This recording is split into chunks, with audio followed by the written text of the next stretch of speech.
Nous accueillerons aujourd'hui dans le Grand Angle, nous espérons qu'il sera là, puisque c'est surtout le monde occidental qui est touché par cette panne géante. Laurent Michelon, qui lui est plutôt un entrepreneur en Chine, qui partage son temps entre Hong Kong et Beijing. Il est diplômé de Sciences Po et de l'INALCO.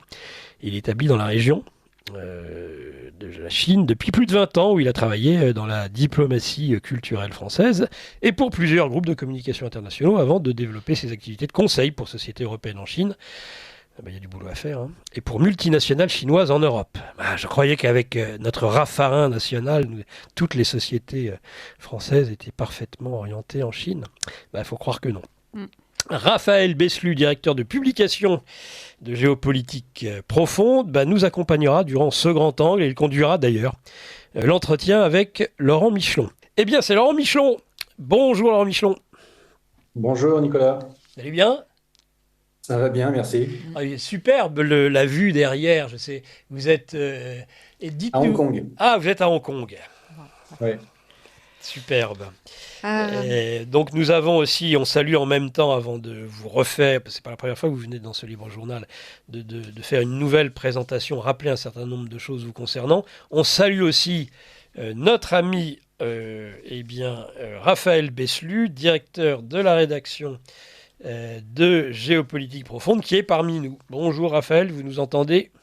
Bonjour Nicolas, bonjour Lara et bonjour à tous les auditeurs de Radio Courtoisie. Et bonjour à Laurent Michelon, bien évidemment. Oui, Raphaël. Bonjour Raphaël, bonjour Oui. Laurent. Alors moi je me rends compte qu'en fait, il me manque une feuille. Ah bon? Oui, donc je vais lire la question de l'auditeur, ou plutôt, d'ailleurs, c'est pas une question, c'est plus une affirmation, et pour y retrouver les éléments concernant Laurent Michelon. Mais bon, si, j'ai trouvé, ça y est. Et d'abord, Denis Bataille, ça fait longtemps qu'on ne nous avait pas Moi je lu sais pas, et il voulait entendu. peut-être rester Denis. anonyme. Oui, mais non, mais Denis, voilà, de toute façon, il intervient aussi beaucoup dans les émissions de notre ami le professeur Olivier Tournafont. Merci, cher Nicolas et Lara, de votre émission fraîche, selon la formule de Jean Ferré, et a fortiori en direct, oui, je vous le confirme. La preuve. Voilà, donc il nous parle du Mondévy, la revue de Guillaume de Tanoirne, patron d'émission, évidemment, sur Radio Courtoisie. Qui conseillait à Jordan Bardella d'effectuer un audit de l'état de la France macronienne. Alors c'était sans compter l'alliance, nous explique Denis, contre nature, entre les républicains, donc cette fausse droite, le centre mou, la gauche, y compris communiste. Bon, moi cet arc républicain, je suis désolé, il n'est pas encore en place. Et à mon avis, c'est pas demain la veille qui verra le jour. Mais le RN est néanmoins le premier parti de France, on est d'accord. Il va donc engranger un consistant 16 millions d'euros d'argent public versé chaque année grâce à ses 33% des suffrages. De quoi, malgré l'absence de Bardella à Matignon, financer cet audit. Et sans compter l'autre manne, celle des européennes. On aimerait avoir l'avis des cadres du RN sur ce sujet, bien courtoisement. Bon, à mon avis, de toute façon, la faillite est là. Donc, je crois que ça ne sert plus à rien de faire un audit. Le résultat, on le connaît d'avance. Et ça va tomber et ça va faire très mal, je pense. Voilà pour cet auditeur. Alors, Laurent Michelon, je rappelle, entrepreneur en Chine qui partage son temps entre Hong Kong et Beijing. Il est diplômé, je rappelle, de Sciences Po et de l'INALCO. Il est établi dans la région depuis plus de 20 ans. Et il a travaillé précédemment dans la diplomatie culturelle française et pour plusieurs groupes de communication internationaux avant de développer ses activités de conseil pour sociétés européennes en Chine et pour multinationales chinoises en Europe. La première question que j'aurais envie de lui poser, c'est est-ce qu'il connaît notre ancien Premier ministre absolument extraordinaire, M. Raffarin? Est-ce que vous avez déjà rencontré M. Raffarin, qui paraît-il aime beaucoup la Chine, Laurent? Non, je ne l'ai pas rencontré personnellement. C'est vrai qu'il est souvent en Chine pour des affaires personnelles. Ah oui, très bien. Voilà. Oui, oui, enfin, il s'en cache pas. Mais c'est vrai qu'il est encore régulièrement cité parmi les amis de la Chine par les Chinois eux-mêmes. Donc c'est bien d'avoir des anciens premiers ministres qui continuent de faire, on va dire, une sorte de diplomatie souterraine quand les diplomates en place, parfois, n'ont pas toute la latitude de faire ce qui est nécessaire entre les deux pays. Donc c'est bien, il y a une diplomatie officielle et une diplomatie un peu souterraine, et les deux sont complémentaires. Très bien. Euh, je vais laisser Raphaël gérer les échanges. Moi, j'avais auparavant deux questions, euh, Laurent Michelon, à vous poser. Déjà, la première, par rapport à l'actualité. suite à l'attentat contre Donald Trump, ce qui n'est pas encore une certitude, mais qui devient une probabilité non négligeable, c'est-à-dire la réélection de celui qui était le 25e président des États-Unis et qui pourrait le redevenir et faire ce second mandat à cheval, ce qui est assez peu commun, mais qui pourrait arriver, et dont on a l'impression qu'il n'est pas franchement l'ami de la Chine, puisqu'il semblerait, et son éventuel vice-président, Monsieur Vance, aussi explique que, eh bien, on va arrêter de s'occuper de l'Europe, de l'Ukraine, de l'Est de l'Europe et de l'Ukraine, pour se concentrer sur ce qu'il considère être un adversaire autrement plus redoutable, c'est-à-dire la Chine, et peut-être renouer avec cette diplomatie à la Kissinger qui permettait de séparer ces deux monstres, je dirais, pas au sens péjoratif, mais sur le plan à la fois géographique et humain, que sont la Russie et la Chine. Comment s'est perçu Laurent Michelon en Chine et peut-être dans le sud-est asiatique, parce qu'il n'y a pas en effet que la Chine, certainement, ça va jusqu'en Corée, les Philippines, Taïwan, etc. Comment s'est perçue cette probabilité maintenant non négligeable de revoir incessamment sous peu Donald Trump à la Maison-Blanche?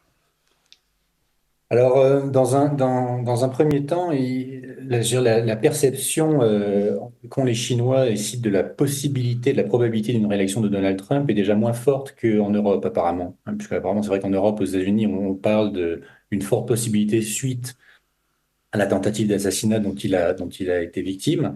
Mais en Chine, les gens disent c'est pas du tout fait qu'il sera réélu. Les démocrates vont certainement changer de candidat en cours de route. Donc, c'est pas du tout fait. Ensuite, si effectivement il devenait président, on peut regarder ce qu'il a fait lors de son premier mandat vis-à-vis de la Chine. Et c'est vrai on a coutume de dire que c'est lui qui a commencé la guerre commerciale avec la Chine, entre les États-Unis et la Chine. Mais si on regarde dans les faits, les sanctions qui ont été appliquées à la Chine depuis le début du premier mandat de Trump, c'est surtout des sanctions qui ont été appliquées par l'administration Biden, en fait. Euh, Oui. euh, oui, Trump a beaucoup fait de bruit, il a beaucoup parlé. C'est vrai qu'il y a eu l'affaire Huawei à l'époque, mais qui s'est terminée en eau de boudin. C'est-à-dire que la fille du fondateur de Huawei a été libérée au bout de 3 ans de résidence surveillée. Et voilà, ça s'est arrêté là. Alors, par contre, que l'administration Biden, elle, a mis en place plus de 300 sanctions contre des sociétés et des individus chinois en 4 ans. Donc, si on regarde les faits, en fait, c'est plus l'administration Biden qui est sinophobe que Trump lui-même. Trump, en plus de ça, il faut se rappeler qu'il avait plutôt une bonne relation avec Xi Jinping. On va dire le gouvernement chinois n'a pas fait savoir sa position sur sa préférence entre Biden et Trump, mais on voit déjà que Trump commence déjà à envoyer des signaux positifs à la Chine, puisqu'il a annoncé il y a 2 jours que Taïwan, tout comme les pays de l'OTAN, que Taïwan, s'ils ne payaient pas leur PITS, la protection mafieuse qu'ils doivent payer aux États-Unis, eh bien, les États-Unis ne défendraient pas Taïwan dans une hypothétique tentative d'invasion chinoise de Taïwan, ce qui là aussi, on pourra en discuter longtemps, c'est pas du tout à l'ordre du jour, mais c'est vrai que dans les médias occidentaux, on parle beaucoup de cette possibilité.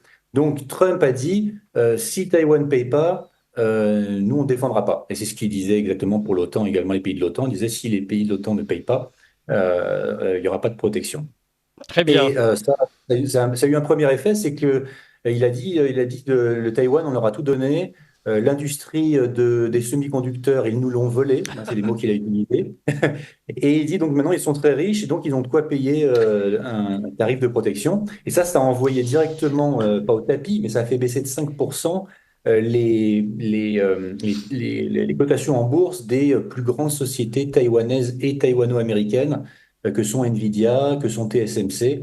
Leur cours en bourse a dévissé de 5% en une journée seulement. Donc on voit que déjà Trump envoie des signaux positifs à la Chine en disant, écoutez, Taïwan, c'est qu'une question d'argent, c'est pas une question idéologique. S'ils payent, on les protège, s'ils payent pas, on les protège pas. Voilà. America First, eh oui, on aimerait la même chose en France, hein. D'abord, l'Amérique d'abord, bien sûr, et la France d'abord. C'est un rêve, un vœu pieux pour ce qui nous concerne. Et sur le reste, sur la Corée, tiens, et l'influence en Corée, aux Philippines. À la Corée, là aussi, on est assez surpris récemment parce que, on sait et on s'est justifié de dire que la Corée est un protectorat américain. Il y a plus de, je crois que c'est 40 000 soldats américains basés en permanence dans le centre-ville de Séoul depuis 70 ans. Donc c'est un protectorat, mais le Premier ministre, pardon, pas le Premier ministre, le ministre des Affaires étrangères coréen a récemment déclaré que la Corée du Sud ne suivrait pas absolument les États-Unis aveuglément on va dire, dans cette espèce de jeu triangulaire entre le Japon, la Chine et la Corée et les États-Unis, euh, parce que la Russie avait on va dire, un pouvoir d'influence assez fort sur la Corée du Nord, Ouais. et on sait très bien que la relation avec la Corée du Nord est absolument essentielle pour la Corée du Sud. Donc, la Corée du Sud ne se place pas systématiquement dans le camp occidental sur toutes les questions. Elle a à cœur que la paix reste, perdure dans la péninsule coréenne, et donc il faut avoir une bonne relation avec la Russie et avec la Chine. Très bien. Eh ben, merci beaucoup, Laurent Michelon, déjà d'avoir bien voulu et de façon exhaustive répondre à mes questions. Je laisse maintenant à Raphaël Beslu, donc le rédacteur en chef de Géopolitique Profonde, le directeur de publication, pardon. Décidément, j'ai du mal avec les titres ce matin, de conduire et de continuer cet entretien. Oui, alors déjà, je tiens quand même à rappeler l'excellent ouvrage qu'a pu rédiger Laurent Michelon, qui est comprendre la relation Chine-Occident, qui est un ouvrage absolument à lire et qui est encore plus aujourd'hui d'actualité, c'est-à-dire c'est un ouvrage qui est dépassionné mais qui permet de comprendre l'esprit chinois, de comprendre l'évolution historique de la Chine, qui va contre les descriptions qui sont faites par les médias occidentaux, parce que la Chine est quand même un monde à part, et aussi on a souvent des problèmes de projection, on peut donner des velléités impérialistes à la Chine, mais on a du mal à comprendre la relation qu'a la Chine avec le monde, c'est-à-dire quand on regarde ne serait-ce que l'idéogramme de la Chine, c'est censé être l'empire du milieu, et donc ils ont une relation au monde qui est complètement différente de l'Occident et encore plus des États-Unis. Donc voilà, je peux que recommander ce livre qui est édité aux éditions donc, Perspectives Libres.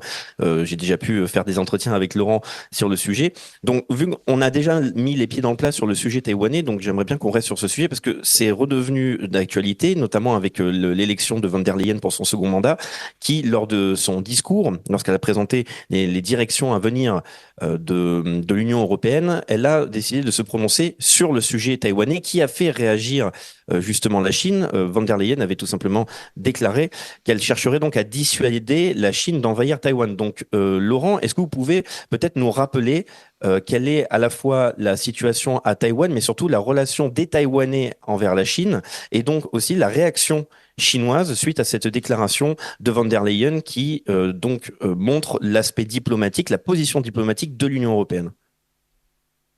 Alors oui, je vais essayer de faire un petit récapitulatif rapide, chronologique de la situation. Donc Taïwan, on sait que le gouvernement à Taïwan est un gouvernement, on va dire, d'inspiration indépendantiste. Ça fait donc le troisième mandat de suite. Il y a eu la présidente Tsai Ing-wen qui a fait 2 mandats de 4 ans. Et là, c'est son successeur, mais du même parti politique indépendantiste, Lai Ching-te, qui vient d'être élu. Donc, il suit une ligne pro-indépendance, ce qui est évidemment la ligne rouge à ne pas dépasser pour la Chine. La Chine a toujours dit qu'elle était pour le respect le respect du principe de la Chine unique, qui est en fait la condition sine qua non pour avoir des relations diplomatiques avec la Chine. Ce principe de la Chine unique, évidemment, est accepté par les États-Unis, par la France, par tous les pays occidentaux, tous les pays dans le monde qui ont des relations diplomatiques avec la Chine. Mais effectivement, si on parle d'indépendance, ça veut dire qu'il y aurait deux Chines, et donc ça, c'est une ligne rouge à ne pas dépasser pour Pékin. Depuis environ une cinquantaine d'années, un peu plus, on va dire cinquantaine d'années, c'est-à-dire quand les soldats américains ont quitté le sol taïwanais définitivement en 1976, il y a eu une espèce de développement économique très profond entre la Chine et Taïwan. Il y a plus d'1 million de Taïwanais qui vivent en Chine, qui travaillent, qui sont mariés, qui ont des enfants. Tout ce monde-là voyage des deux côtés du détroit de Taïwan. Et donc, il s'est en fait une espèce de symbiose, on va dire, sociale en fait, et économique entre les deux entités. Et donc, il y a une espèce de statu quo que personne ne cherche à perturber parce que, effectivement, la question politique est la plus difficile est la plus difficile à résoudre sur vraiment le statut final. Est-ce que finalement Taïwan va rentrer, on va dire, à la mère patrie de la même façon que c'était Hong Kong et Macao, ou est-ce que ça va prendre plus de temps dans un schéma différent, quelque chose de fédéral, enfin, on ne sait pas trop encore. Mais toujours est-il que, aussi bien du côté taïwanais que chinois, on tient au statu quo parce que la question politique va forcément créer des disputes. Mais c'est justement ce statu quo-là que les États-Unis essaient de perturber parce que les États-Unis ont tout intérêt à ce qu'il y ait un affrontement en fait entre la Chine et Taïwan, que ce soit un affrontement économique, hein, ça pourrait commencer par un blocus économique, pas forcément militaire. Il y a d'ailleurs très peu de chances que ça se passe, malgré ce que disent les médias. Mais donc, c'est l'hégémon anglo-américain, comme je l'appelle dans mon ouvrage, qui veut vraiment perturber ce statu quo pour donner l'impression au monde entier que la Chine une puissance expansionniste, une puissance revancharde. Et ça, c'est exactement le même scénario de diabolisation de l'adversaire idéologique auquel a recours les États-Unis, avec absolument tous les pays qui souhaitent convertir à la démocratie libérale. Hmm. Et là, vous venez de parler de statu quo. Alors, excusez-moi, comme on va être assez limité dans le temps, je vais sauter Oui. un petit peu du coq à l'âne, mais pour se concentrer quand même sur le sujet européen, on voit évidemment à la fois ce phénomène de statu quo, mais même de contradiction entre les déclarations publiques et les faits, c'est-à-dire en termes de relations économiques et aussi de statu quo géopolitique. On a pu voir en 2023 de nombreuses relations avec la Chine. Déjà, la Chine qui avait proposé un plan de paix avec l'Ukraine, c'est-à-dire la Chine s'est positionnée en tant que médiateur avec un plan en 12 Ouais. points, mais on a aussi des relations économiques qui continuent à se faire. En 2023, on a pu voir Total Energy qui a fait sa première transaction de gaz naturel liquéfié en yuan, c'est-à-dire avec cette nouvelle direction, en tout cas de l'Union européenne, qui à la fois a affirmé sa position pro-ukrainienne, mais qui aussi donc semble vouloir créer non pas une souveraineté, mais continuer à resserrer ses liens avec les États-Unis. Quel est le regard de la Chine sur l'Union européenne, à la fois sur la situation russo-ukrainienne, mais aussi cette situation voilà, économique? J'apporterai un dernier détail, c'est notamment ce qu'a pu dire Ursula von der Leyen, qui était de vouloir arrêter définitivement tout lien économique, notamment avec les énergies fossiles, avec la Russie. Donc on sent qu'il y a une rupture de plus en plus importante avec l'Eurasie. Oui, alors la Chine a vraiment conscience elle doit ménager, on va dire, deux lignes diplomatiques différentes en Europe. Il y a la ligne diplomatique avec l'Union européenne, qui est, on va dire, franchement hostile à la Chine. On le voit, hein, c'est la première chose, enfin, dans son discours de, de, de, de réintronisation, von der Leyen a effectivement parlé de Taïwan, ce qui tombe vraiment comme un cheveu sur la soupe. En plus, on a l'impression que Taïwan fait partie de l'Union européenne. Elle parle de défendre Taïwan. Enfin, et on voit donc le suivisme en fait de l'Union européenne par rapport à l'OTAN, puisque l'OTAN l'année dernière avait prévu d'ouvrir un bureau de représentation à Tokyo, ce qui est absurde puisque l'OTAN c'est l'organisation du traité de l'Atlantique Nord. Et là, on se retrouve dans le Pacifique avec un bureau à Tokyo, ce qui heureusement d'ailleurs a été bloqué par la France. Donc ça, il faut le reconnaître à l'administration de Macron, c'est que une bonne décision a été prise de ne pas antagoniser la Chine sur cette question-là. Mais donc l'Union européenne est complètement suiviste par rapport à l'OTAN, par rapport à l'hégémon anglo-américain, mais en même temps, la Chine a des partenaires européens individuels, donc les pays européens, les diplomaties nationales, qui, pour le coup, on va dire, partagés en trois catégories. Il y a les pays comme l'Allemagne, comme la France, donc le moteur de l'Union européenne, qui sont contraints, qui ont cette pression américaine pour notamment instaurer des droits de douane et des choses comme ça. Mais en même temps, il y a 15 pays européens qui soit s'abstiennent sur le vote des taxes d'importation sur les véhicules électriques chinois, ou qui s'abstiennent ou qui votent contre. Voilà. Ensuite, il y a des pays qui sont carrément sinophobes, notamment les pays baltiques, la République tchèque, la Pologne, qui, eux, sont complètement dans la direction de l'OTAN et qui donc sont les premiers à faire des provocations diplomatiques envers la Chine, ce qui d'ailleurs se retourne souvent contre eux.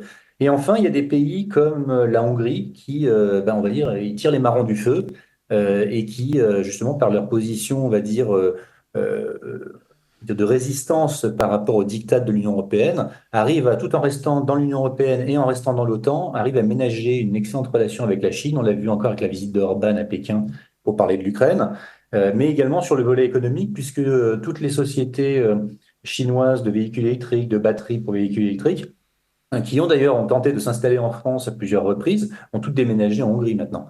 Donc voilà, il y a vraiment trois niveaux de pays avec la Chine, avec lesquels la Chine doit faire affaire en Europe. Et en plus de ça, il y a le volet supranational de l'Union européenne qui lui est carrément hostile. Mhm. Donc on a ces relations à la fois donc avec l'entité européenne, mais aussi, comme vous l'avez dit, il y a des notions un petit peu plus individuelles, en tout cas à l'échelle de nations. Il y a un aspect économique qui est très important. J'aimerais que l'on puisse aborder. Il va nous rester, je pense, une dizaine de minutes. Nicolas pourra peut-être confirmer. Un Mais peu plus de 10 minutes. Allez-y, prenez votre temps. donc, c'est-à-dire, on a aujourd'hui l'hégémonie américaine, surtout sur le plan économique, qui ralentit, ou en tout cas qui perd de sa puissance, notamment avec la consolidation des BRICS et qu'on appelle maintenant les BRICS+.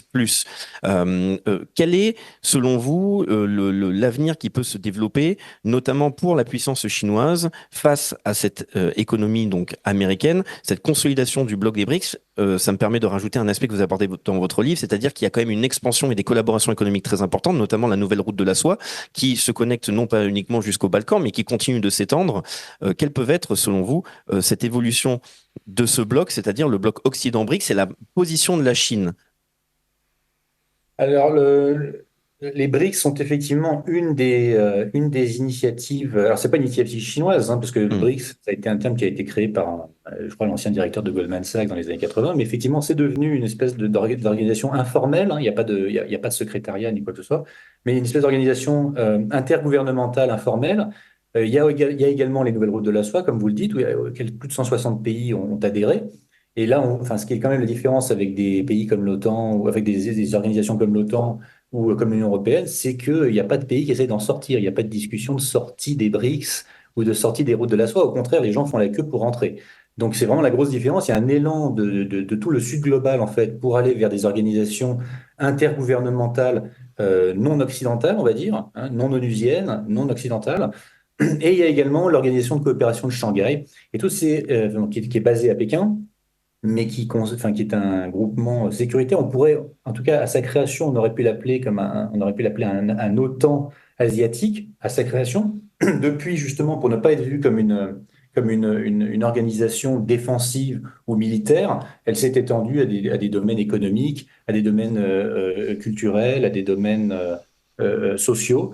Et donc, ces trois organisations, on va dire, dans lesquelles la Chine est vraiment une position centrale, sans en être le précurseur ou sans en être le leader, elles ont effectivement, on va dire, pour vocation à terme d'apporter une alternative à toutes ces organisations internationales pro-occidentales, donc de toutes les organisations de Bretton Woods, qui, on le sait, ont un tropisme nord-américain très fort qui ne convient plus à tout le Sud global. Donc voilà, la Chine, effectivement, est en train de se positionner comme un leader du monde d'après, du monde multipolaire. Et ce qui, évidemment, dérange beaucoup à Washington.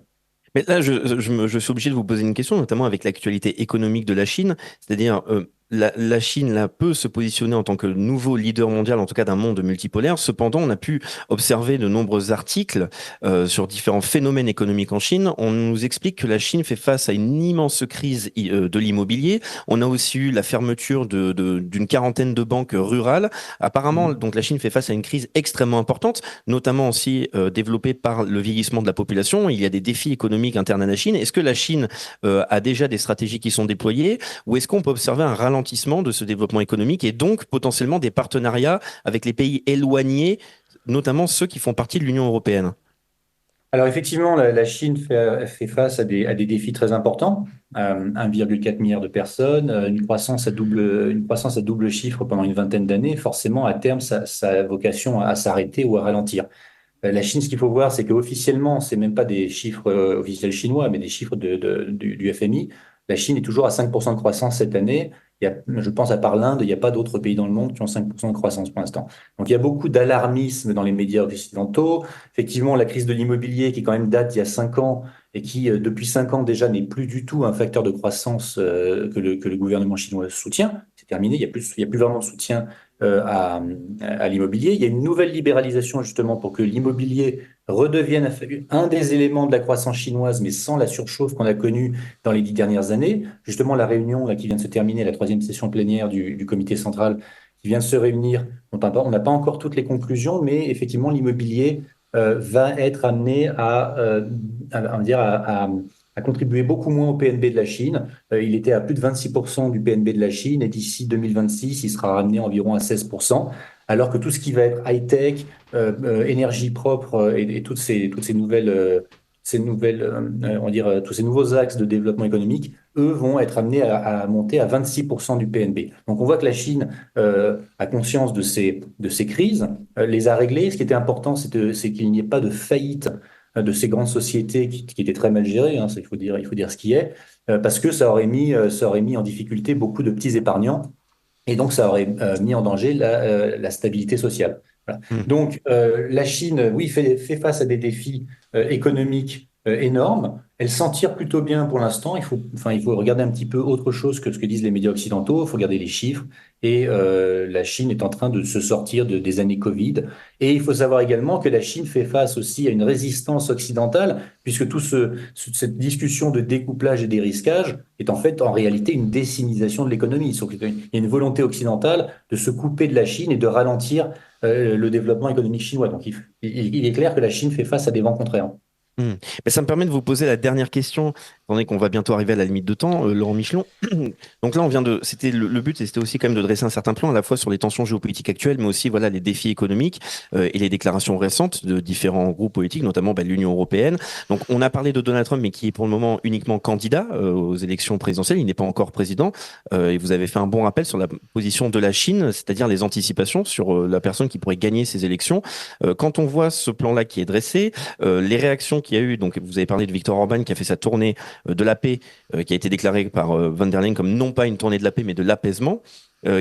Cette position qui veut rester quand même pro-ukrainienne du côté européen, est-ce que la Chine peut, dans les années à venir, rester un médiateur, un partenaire neutre mondial, ou alors la Chine peut potentiellement être forcée, c'est-à-dire de prendre une position active et donc de se retrouver face à un conflit peut-être directement ouvert envers les États-Unis, sachant que les nombreuses déclarations que l'on peut avoir à la fois de l'Union européenne, mais aussi des États-Unis, c'est de désigner la Chine comme l'ennemi véritablement de demain et l'ennemi suprême.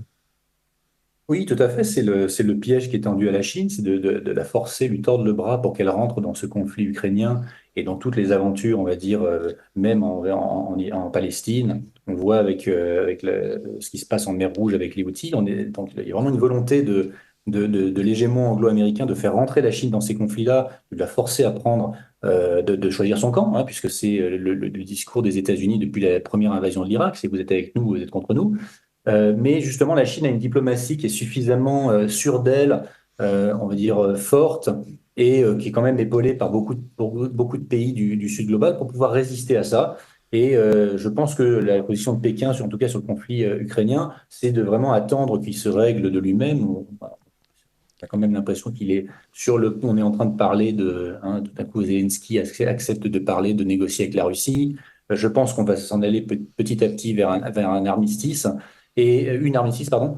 Et donc, la Chine aura réussi à ne pas s'impliquer dans le conflit autrement que par un soutien logistique à la Russie. Ce qui est très important parce que on sait, comme vous le disiez, comme Nicolas le disait au début, l'hégémon anglo-américain va se retourner vers la Chine. C'est le dernier domino à battre. Et donc, il sera vraiment primordial pour la Chine de pouvoir s'assurer le concours de la Russie de la même façon qu'elle a soutenu et compris, on dirait, elle a réussi à résister dans les instances internationales, à ne pas accuser la Russie d'invasion. La Chine a dit, oui, il y a une violation territoriale, mais on comprend pourquoi est-ce que ça a été fait et on va dire, on ne critique pas la Russie de la même façon que le font les Occidentaux.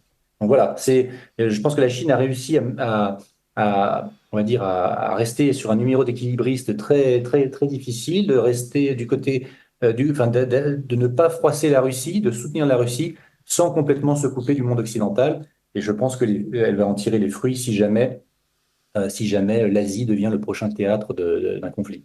Ce que d'ailleurs Donald Trump a dit hier, hein, il a dit il voit des nuages s'amonceler au-dessus de l'Asie.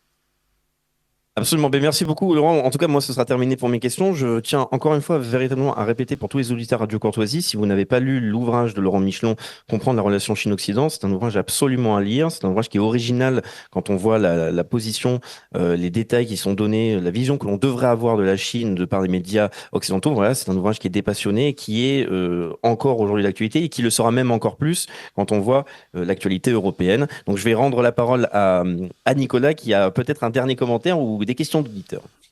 Merci, Non, Raphaël. non, mais moi, Raphaël aurait pu continuer. C'est un avant-goût de mes vacances. Raphaël, bravo pour cette interview. Moi, Lara, je sais pas ce que vous en pensez. Il va falloir que je commence à faire attention à moi, hein, parce que notre animal, heureusement, il habite loin. Il est loin de Paris. Très, très. Moi, j'ai trouvé excellent. Je me suis reposé à vous écouter tous les deux. Reposé et en même temps, j'ai trouvé ça extrêmement intéressant. C'est plutôt vous, Laurent Michelon, si vous avez un dernier commentaire, sachant que j'aimerais. Vous avez encore deux minutes si vous voulez conclure sur la Chine, sur ses relations. Est-ce que les BRICS vont faire tomber l'hégémonie du dollar? Enfin, tout ce que nous voulons savoir et que nous vous reposerons comme question ultérieurement dans d'autres émissions, bien évidemment, Laurent Michelon.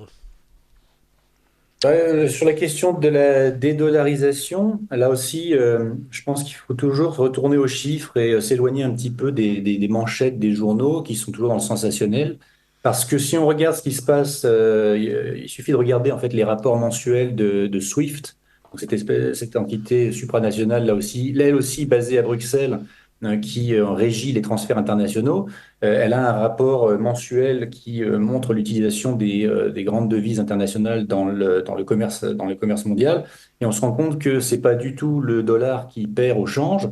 Le yuan est monté, mais le yuan, il n'est pas non plus question de s'alarmer parce que c'est uniquement 5% du commerce mondial qui est, on va dire, labellisé en yuan. Le dollar US continue de monter, il est à plus de 47%. Et quelle est la devise qui perd au change? Je vous le donne en mille, c'est l'euro. Ouais. Donc voilà. Donc comme toujours, hein, on se rend compte que tout ce qui est, enfin, toutes les aventures de l'hégémon anglo-américain, toutes les guerres qui sont déclenchées sont finalement au détriment de l'Europe, qui est globalement, je pense que l'Europe est cette espèce de variable d'ajustement pour les États-Unis. C'est quand ça va mal chez eux, on tord le bras un petit peu à l'Europe, on fait délocaliser des industries, on récupère une part du marché mondial en dollars.